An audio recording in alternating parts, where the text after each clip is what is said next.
Romo Hasan adalah sosok yang dikenal baik di kotanya. Ia adalah seorang tukang becak tua yang sudah puluhan tahun menjalani pekerjaan itu, menelusuri jalanan kota kecil di tepi hutan dengan becak tua yang sudah penuh goresan waktu. Kota ini mungkin terlihat tenang di siang hari, tapi ketika malam datang, cerita-cerita lama tentang misteri dan kegelapan mulai terngiang di telinga mereka yang percaya pada kisah-kisah nenek moyang. Malam itu, seperti biasa, Romo Hasan baru saja mengantarkan penumpang terakhirnya. Udara malam terasa lebih dingin dari biasanya, dan langit tanpa bintang hanya diterangi rembulan sabit yang pucat. Angin dingin berhembus kencang, menggoyangkan pohon-pohon di sepanjang jalan, seolah menambah suasana yang semakin menyeramkan. Setelah mengantarkan penumpangnya ke sebuah rumah di pinggir kota, Romo Hasan merasa tubuhnya begitu lelah. "Mungkin aku harus pulang lebih awal malam ini," gumamnya. Suara beratnya pecah di udara malam yang sunyi. Namun, dalam perjalanan pulang, ia memutuskan untuk beristirahat sejenak di depan sebuah toko tua yang sudah tutup. Toko itu, meski di siang hari ramai oleh orang-orang yang berlalu lalang, di malam hari menjadi tempat yang sepi dan terkesan angker. Toko ini selalu terasa aneh saat malam hari, pikir Romo Hasan sambil menyandarkan becaknya di trotoar. Ia merogoh sakunya, mengeluarkan sebatang rokok, lalu menyulutnya. Asap rokok perlahan naik ke udara, hilang ditelan angin yang menderu pelan. Ketika sedang menikmati rokoknya, tiba-tiba Romo Hasan merasa ada yang tidak beres. Udara yang tadinya dingin berubah menjadi menusuk tulang, dan suasana yang tadinya hening kini terasa semakin berat. Romo Hasan menajamkan pendengarannya. Tidak ada suara apapun, hanya bunyi angin yang menghembus. Namun, matanya tiba-tiba tertuju ke ujung jalan yang gelap. Di sana, samar-samar terlihat bayangan yang tidak bergerak, seakan memandang ke arahnya. "Siapa itu?" gumam Romo Hasan. Bulu kuduknya mulai berdiri. Bayangan itu tetap tidak bergerak, dan Romo Hasan mulai merasa ada yang sangat salah. Ia segera mematikan rokoknya dan bergegas naik ke becaknya. Namun, sebelum ia sempat pergi, tiba-tiba terdengar suara pelan dari arah bayangan itu, seperti bisikan yang menyusup di telinganya. "Jangan pergi." Jantung Romo Hasan berdebar kencang. Ia menoleh lagi ke arah bayangan itu. Namun kini bayangan itu sudah tidak ada. Tidak ada jejak apapun di sana. Romo Hasan menghela napas, berpikir mungkin hanya kelelahan yang membuat pikirannya berhalusinasi. Tapi ketika ia mulai mengayuh becaknya, dari arah samping, tiba-tiba terdengar suara langkah kaki mendekat. Dia menoleh, dan di sanalah seorang pria berwajah pucat muncul dari kegelapan. Wajahnya tak dikenali oleh Romo Hasan, namun ada sesuatu yang sangat janggal. Pria itu hanya berdiri di sana, dengan senyum yang tidak alami. "Bisa antar saya?" tanya pria itu. Suaranya terdengar seperti bisikan hampa. Romo Hasan ragu sejenak, tapi akhirnya mengangguk, berpikir ini hanya penumpang biasa yang butuh tumpangan. "Kemana, Pak?" tanya Romo Hasan, sambil memegang setang becaknya erat-erat. Pria itu menunjuk ke arah hutan, sebuah jalan gelap yang jarang dilalui siapapun di malam hari. "Ke sana," jawabnya singkat, sambil tersenyum lagi, senyum yang membuat Romo Hasan merinding. Ada sesuatu yang tidak beres dengan pria ini, tapi entah mengapa Romo Hasan merasa sulit menolak permintaannya. Romo Hasan menghela napas dalam-dalam, lalu mulai mengayuh becaknya, membawa penumpang misterius itu menuju jalan yang hampir tak terlihat dalam gelap malam. Jalan itu tidak pernah ramai, dan semakin jauh mereka masuk, semakin sunyi suasana di sekitarnya. Hanya ada suara angin dan kayuhan becak Romo Hasan yang terdengar di tengah-tengah malam yang semakin dingin. Ketika mereka sudah hampir tiba di pinggir hutan, Romo Hasan merasa ada yang aneh. Pria di belakangnya tidak lagi mengeluarkan suara, bahkan tarikan napas pun tak terdengar. Dengan gugup, Romo Hasan menoleh ke belakang, namun yang ia lihat hanyalah kursi becak yang kosong. Ketika Romo Hasan menyadari bahwa kursi becaknya kosong, jantungnya serasa berhenti. Dengan tangan gemetar, ia segera menghentikan becaknya dan menatap kursi penumpang itu lebih lama. Bagaimana mungkin penumpang yang baru saja duduk di situ bisa menghilang tanpa jejak? Ia memutar kembali kepalanya, memandang jalan setapak yang baru saja ia lewati. Jalan itu kosong, tidak ada siapapun, Tidak ada tanda-tanda kehidupan. Udara malam yang dingin makin menusuk tulang, dan suara-suara malam yang biasa terdengar kini berubah menjadi kesunyian yang mencekam. Romo Hasan menelan ludah. Lalu dengan hati-hati ia mencoba berbicara, berharap suaranya bisa memecah rasa takut yang semakin membesar di dadanya. "Pak, di mana Anda?" Suaranya terdengar serak dan hampir tidak terdengar di antara hembusan angin malam. Tidak ada jawaban. Romo Hasan mulai merasakan kecemasan yang luar biasa. Tubuhnya terasa lemas, dan pikirannya dipenuhi pertanyaan-pertanyaan yang tidak ia mengerti. Siapa pria itu? Kemana dia pergi? Mengapa suasana ini begitu aneh? Saat ia mencoba mencari akal dan menenangkan diri, tiba-tiba ia mendengar suara langkah kaki dari arah belakangnya. Suara itu pelan, namun pasti mendekat. Semakin dekat hingga Romo Hasan bisa merasakannya seolah-olah langkah itu berjalan tepat di belakangnya. Tanpa menunggu lebih lama, Romo Hasan memutar badannya cepat. Namun tak ada apapun di sana. Jalan kosong, hanya diselimuti bayangan gelap hutan yang terasa semakin mendekat. "Siapa di sana?" teriak Romo Hasan. Suaranya mulai pecah. Keringat dingin membasahi dahinya. Meskipun udara malam terasa sangat dingin. Tiba-tiba, dari arah hutan, terdengar suara tawa kecil, samar dan halus. Suara itu bukanlah tawa bahagia, melainkan seperti tawa seseorang yang sedang mengolok-olok atau mengejek. Romo Hasan merasakan tubuhnya menggigil. Ia menoleh ke arah hutan, mencoba mencari sumber suara itu, namun pandangannya terbatas oleh kegelapan yang pekat.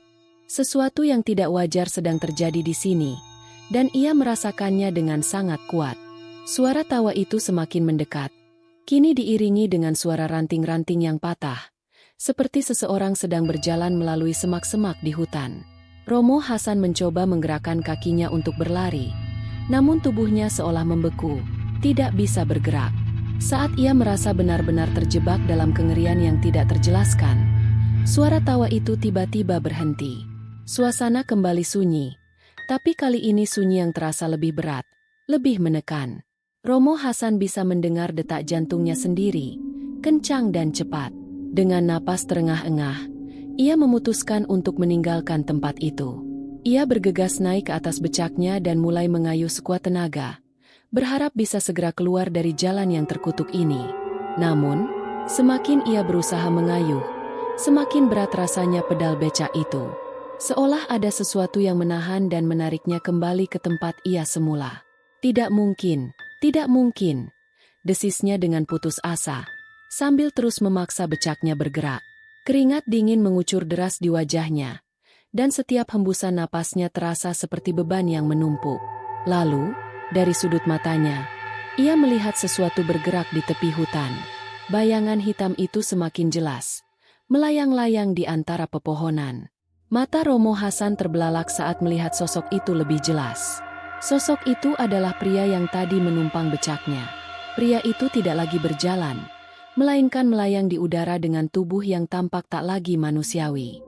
Mata pria itu menatap Romo Hasan dengan kosong, namun bibirnya membentuk senyuman mengerikan. "Terima kasih sudah mengantarku." Suara pria itu terdengar lagi. Kali ini jauh lebih menyeramkan, seperti berasal dari dasar kegelapan yang dalam. Romo Hasan berteriak, tetapi suaranya tenggelam dalam kesunyian malam. Sosok pria itu semakin mendekat, dan udara di sekitar Romo Hasan menjadi semakin dingin. Ia tidak tahu apa yang terjadi, namun instingnya memberitahukan satu hal: ia harus kabur, segera. Dengan sisa-sisa tenaga, Romo Hasan mengayuh becaknya lagi, kali ini lebih keras dari sebelumnya. Kakinya bergerak cepat, meskipun pedal becak terasa semakin berat dan menjerat. Ia tidak peduli lagi kemana arahnya. Yang ia inginkan hanya satu: keluar dari tempat ini secepat mungkin. Namun, ketika ia sudah merasa berhasil menjauh, suara langkah kaki itu terdengar lagi.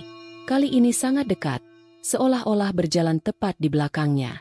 Tanpa menoleh, Romo Hasan tahu bahwa sosok itu masih mengejarnya. Dalam putus asa, ia berbelok menuju jalan yang lebih gelap, berharap bisa menemukan jalan pintas untuk kembali ke pusat kota. Jantungnya berdegup semakin kencang, dan setiap tarikan napasnya terasa seperti siksaan. Namun, saat ia melaju dengan kecepatan yang tak terkendali, Sesuatu yang tak terduga terjadi. Ranting-ranting pepohonan di atasnya tiba-tiba menjalar dan menjulur ke bawah, seolah-olah hidup dan ingin menangkapnya. Romo Hasan berusaha menghindar. Namun sebuah ranting besar berhasil menangkap becaknya, menghentikannya dengan paksa. Becak itu terguling ke tanah, dan Romo Hasan terlempar ke sisi jalan. Tubuhnya terhempas keras ke atas tanah yang berbatu. Dengan rasa sakit yang menjalar di seluruh tubuh, Romo Hasan berusaha bangkit. Ia melihat becaknya yang kini sudah tak bisa digunakan lagi. Namun sebelum ia sempat mengambil keputusan berikutnya, suara langkah itu terdengar lagi. Lebih keras, lebih dekat. Seolah-olah sosok itu telah berada di belakangnya, siap mengambil nyawanya. Romo Hasan memejamkan mata, tubuhnya gemetar. Ia tak punya tempat untuk melarikan diri. Tak ada jalan keluar. Segala upaya yang ia lakukan sia-sia. Kengerian telah mengepungnya dari segala arah. Namun saat ia mengira semuanya telah berakhir, tiba-tiba suara langkah kaki itu berhenti. Romo Hasan membuka matanya perlahan, dan di hadapannya berdiri seorang pria tua berpakaian serba hitam dengan wajah yang menampakkan ketenangan. Pria itu menatap Romo Hasan dengan tatapan tajam namun penuh pengertian. "Kau tidak seharusnya ada di sini, Hasan," kata pria tua itu dengan suara yang berat dan dalam. "Tempat ini bukan untukmu." Romo Hasan tidak mengenali pria itu. Namun entah kenapa ada sesuatu yang membuatnya merasa aman meskipun keadaan begitu mengerikan. Pria tua itu berjalan mendekat. Dan dengan sekali anggukan kepala, kegelapan di sekitar mereka perlahan memudar. Sosok misterius yang mengejar Romo Hasan lenyap dalam sekejap. Begitu pula suara-suara menyeramkan yang terus menghantui malam itu. Udara kembali normal, meskipun dingin, namun tidak lagi menakutkan. Pria tua itu berdiri diam di hadapan Romo Hasan yang masih terduduk, terengah-engah dan bingung. "Kau telah mengganggu sesuatu yang tidak boleh diganggu," kata pria itu lagi. Mereka yang datang dari tempat itu tidak akan pernah membiarkan manusia kembali dengan selamat. Romo Hasan hanya bisa menatap pria tua itu dengan ketakutan. "Apa maksud Anda? Siapa mereka?" Pria tua itu tidak menjawab, hanya tersenyum samar. "Pergilah sekarang, sebelum mereka kembali. Dan ingatlah, jalan ini bukan untuk dilalui manusia biasa." Tanpa banyak bertanya lagi, Romo Hasan berdiri dengan sisa-sisa kekuatannya. Ia meninggalkan becaknya yang sudah rusak dan mulai berjalan perlahan, menjauh dari tempat itu. Langkahnya berat, namun hatinya tahu bahwa ia masih hidup, setidaknya untuk saat ini. Saat ia mulai menjauh, pria tua itu menatapnya sampai Romo Hasan tak lagi terlihat. Lalu, dengan tatapan penuh misteri, pria tua itu menghilang di balik bayangan pepohonan. Romo Hasan terus berjalan menjauh, mencoba mencerna apa yang baru saja terjadi. Setiap langkah terasa berat, bukan hanya karena kelelahan fisik, tetapi juga karena pikiran yang dipenuhi oleh kebingungan dan ketakutan. Jalan yang dilaluinya seolah-olah tak berujung, dan di setiap sudut, kegelapan tampak siap menelannya kapan saja. Ia tidak lagi mendengar suara langkah misterius atau tawa menyeramkan. Namun, hal itu tidak membuatnya tenang. Ada sesuatu yang masih menghantui pikirannya, sebuah pertanyaan yang tak terjawab. Siapa pria tua itu? Dan siapa makhluk yang tadi mengejarnya? Tanpa disadari, ia sampai di sebuah persimpangan jalan yang tidak dikenalnya. Ini bukan jalan biasa yang ia lalui setiap hari untuk bekerja. Romo Hasan berhenti sejenak, melihat sekelilingnya. Jalan itu gelap dan sunyi, hanya diterangi oleh cahaya bulan yang samar. Tidak ada rumah, tidak ada tanda-tanda kehidupan. Di kanan dan kirinya, hanya ada pepohonan tinggi yang menjulang, memberikan kesan bahwa jalan ini jarang dilalui oleh manusia. Dengan hati-hati, Romo Hasan memilih untuk mengikuti jalan yang tampak lebih terang, berharap itu akan membawanya kembali ke pusat kota. Namun, semakin jauh ia berjalan, semakin aneh suasananya. Udara terasa semakin berat, dan pepohonan di sekitar tampak semakin rapat. Setiap langkahnya kini diiringi oleh suara desahan angin yang berdesir pelan di antara dedaunan. Tiba-tiba, ia mendengar suara tawa kecil lagi, kali ini jauh di depan. Romo Hasan berhenti, mencoba mendengar lebih jelas. Suara itu terdengar seperti suara anak kecil yang tertawa, Ringan namun penuh misteri. Tanpa pikir panjang, Romo Hasan mempercepat langkahnya, berharap bisa segera keluar dari jalan yang aneh ini. Namun, suara tawa itu semakin keras, seolah-olah mengikuti setiap gerakannya. Kau tidak akan pernah bisa keluar dari sini. Suara itu bergema di udara malam, membuat Romo Hasan tersentak. Ia menoleh ke sekeliling, tapi tidak ada siapapun. Jantungnya berdegup semakin kencang, dan keringat dingin mulai membasahi tubuhnya. Ia tahu ada sesuatu yang sangat salah. Ini bukan lagi tentang hantu biasa atau makhluk-makhluk halus yang menghantui malam. Ini tentang sesuatu yang jauh lebih besar. Sesuatu yang telah ia ganggu tanpa sadar. Dengan panik, Romo Hasan mulai berlari.